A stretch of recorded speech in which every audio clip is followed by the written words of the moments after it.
mumpung ini masih ingat, saya ingatkan betul-betul ya. Jadi hati-hati betul, ada kalanya iblis menanamkan penyakit. Dan ini yang penting diwaspadai di kalangan juga para pengajar, para ustadz. Ini penting sekali, karena psikologi Al-Qurannya seperti itu. Ya, akan ditemukan keadaan-keadaan karena ketidakmampuan atau karena kebelum mampuan mendapatkan informasi sehingga terbatas pemahaman dan didapati orang lain mampu menyampaikan itu, maka iblis akan menanamkan, ini potensinya, sifat-sifat keangkuhan, ya kan? Yang dengan keangkuhan itu dia mengemas sedapat mungkin supaya orang lain tidak mendapati ilmu dari orang-orang yang dimaksudkan atau orang yang Allah titipkan pengetahuan kepadanya, supaya terfokus kepadanya saja. Ini bahaya. Ya, dan ini tidak lain dari keangkuhan yang ditanamkan oleh iblis laknatullah alaihi. Ini mesti hati-hati, ya. Nanti babnya berbeda lagi kalau beda ilmu dengan ilmu, ada pemahaman misalnya. Nah, ini akan berbeda babnya, ya. Kalau ada yang salah, ada yang benar, untuk mengingatkan itu babnya beda. Tapi kalau ini benar, ini mendatangkan dalil dan ditutup peluang untuk mendapatkan pengetahuan, itu penyakit namanya. Ya. Nah, kembali ke sini. Qalu subhanaka. Subhanaka bermakna tubna. Masya Allah, malaikatnya bertobat ya. Tubna ilaika, ini di tafsirnya Tanwirul Mikbas, min dzalika, ya, min dzalika. Insyaallah saya sudah baca, jadi insyaallah semoga Allah berikan kemudahan untuk menyampaikan. Tubna ilaika min dzalika, ya Allah kami bertobat. Ya, min dzalika, dzalika itu apa? Dari pertama mempertanyakan, ya kan? Pada Allah Subhanahu wa taala, sifat pertanyaan. Ya, ingin tahu, ingin menambah itu, ya Allah, kenapa yang dipilihnya kok Adam alaihissalam menjadi khalifah yang bertugas di bumi, ya kan? Kenapa misalnya tidak dipilih seperti malaikat saja, ya kan? Wa nahnu nusabbihu bihamdika wa nuqaddisu lak. Sedangkan sifat kami ini lebih optimal untuk menaati. Kami yang bertasbih-tasbih, bertahmid-tahmid, bertakdis-takdis. Tapi justru karena itulah kemudian ya menjadi tidak akan optimal membangun konteks kehidupan di bumi, karena tugas malaikat ya monoton di satu titik saja. Ya bagaimana kalau yang sujud bisa bangun masjidnya, bagaimana? Karena sujud terus, nggak berkembang kehidupan. Tapi di konteks ini ketika masuk ke ayat 32, yang paling menarik adalah mereka, para malaikat mengatakan subhanaka. Ini kalimat subhan itu, subhan bentuk masdar yang sifatnya mubalaghah, ya, sifatnya superlatif, mengandung makna tasbih, ya. Ya. Tasbih, teman-teman sekalian, ini kalimat pengagungan, ya, dan penyucian, ya. Pengagungan, mengagungkan Allah Subhanahu wa taala dengan segala kuasa kemahannya, penyucian sekaligus melepaskan Allah dari sifat-sifat yang tidak sesuai dengannya. Laisa kamitslihi syai'.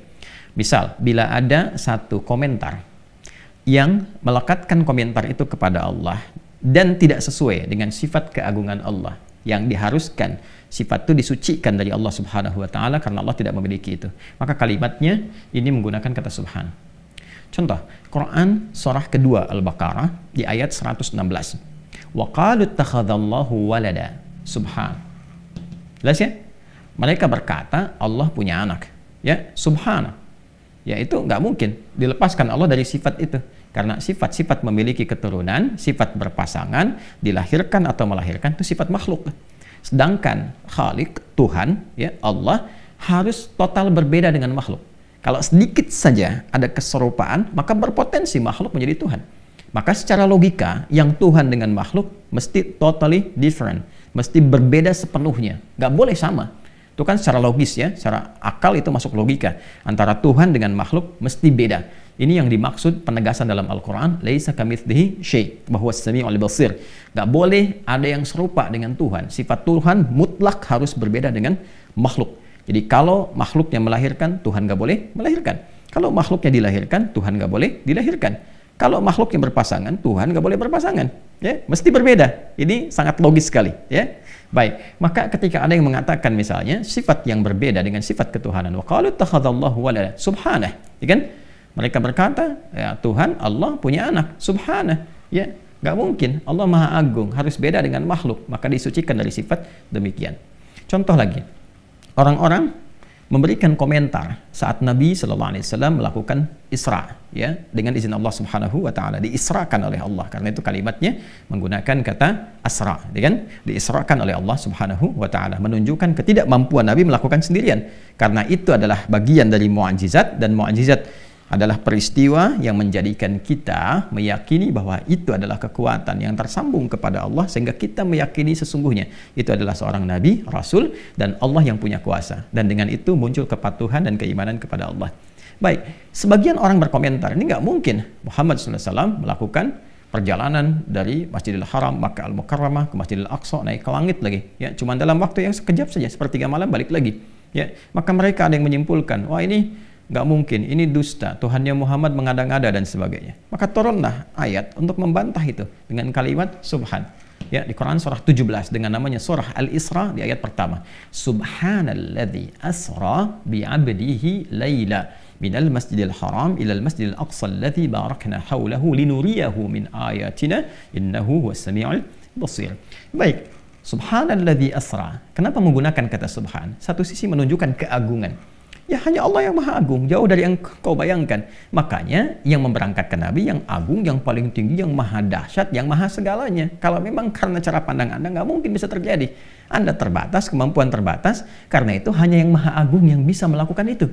Baik, siapa dia? Allah. Allah yang jauh dari apa yang Anda bayangkan, jauh dari apa yang Anda tuduhkan, jauh dari apa yang Anda cemoohkan. Maka menggunakan kata apa? Subhan.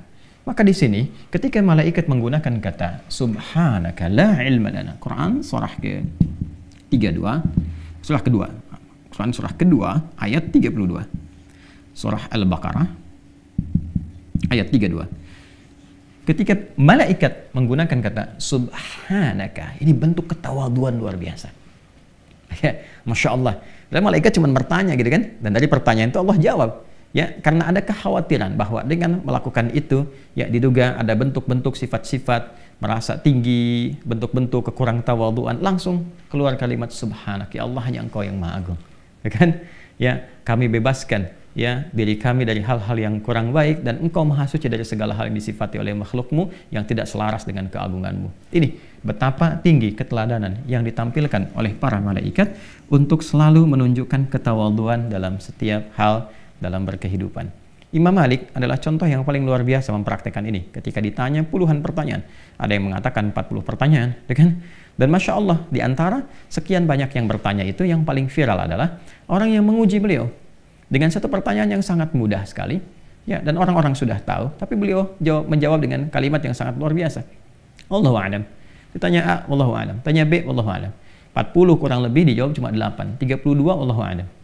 Sebagian orang berkomentar, ya kan? Dulu kan belum ada komen yang like, share, and subscribe. Cuma komennya langsung, jadi nggak di belakang. Bertanya langsung, konfirmasi, ya imam, gitu kan? Kenapa pada pertanyaan yang sederhana ini, gitu kan? Anda menjawab Allahu a'lam, padahal kan pertanyaannya ya mudah untuk diketahui. Nah, ini sebetulnya konfirmasi yang salah, sudah tahu kok nanya. Itu kan sifat yang kurang baik juga kalau murid bertanya untuk menguji. Nah, ini keterlaluan, dan keberkahannya pasti tidak akan didapatkan. Itu sudah confirm yang demikian, ya. Maka apa jawaban Imam Malik rahimahullahu taala? Beliau menjawab, malaikat saja, ya, makhluk yang diciptakan oleh Allah sempurna dalam ketaatannya, kebaikannya, kemuliaannya, mengatakan subhanaka la ilma lana illa ma 'allamtana innaka antal alimul hakim. Maka siapa malaikatnya? Masya Allah. Jadi Imam Malik itu dengan perkataan Allahu a'lam ingin mengajarkan pengetahuan, bukan ingin menyampaikan, ya, dalam konteks ini tidak tahu tentang jawaban, tapi ingin menegaskan bahwa ada kalanya kita mesti merendah. Ya kan? Dan itu bagian dari ilmu juga, untuk menunjukkan kepada orang jangan merasa menguasai setiap hal. Problemnya apa? Ketika seseorang merasa menguasai setiap hal, bisa jawab ini, jawab itu, ini, itu, nanti akan muncul penyakit yang kedua. Apa penyakit yang kedua? Setan tanamkan dalam dirinya seakan-akan semua mesti dikuasai. Akhirnya memaksakan diri untuk menjawab pada apa yang tidak dikuasainya. Dan ini bencana, musibah ini. Musibah. Ya, permisi sebentar, buka Google dulu. Lihat lagi, sekarang ada artificial intelligence, tuh lebih kacau lagi gitu kan, dalam konteks yang hal-hal yang boleh jadi belum diketahui, ya, atau konteks yang berseberangan. Kan ilmu itu tinggal dibagi dua, ada yang bermanfaat, ada yang tidak. Yang manfaat diolah jadi kebaikan, yang tidak ditinggalkan. Ya, nah ini problemnya adalah ditanamkan pada sifat yang kedua. Nah, makanya mesti hati-hati juga, mesti hati-hati tuh kalau nggak ada basic, ya nggak ada dasar tuh jangan dipaksakan. Wallahu a'lam, bagian dari ilmu. Karena itu ada ungkapan yang sangat populer, la adri nisful ilmi.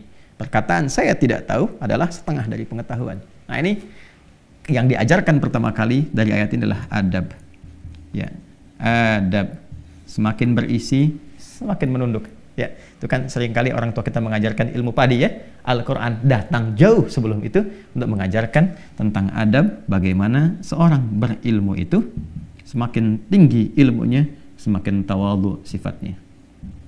Ini poinnya.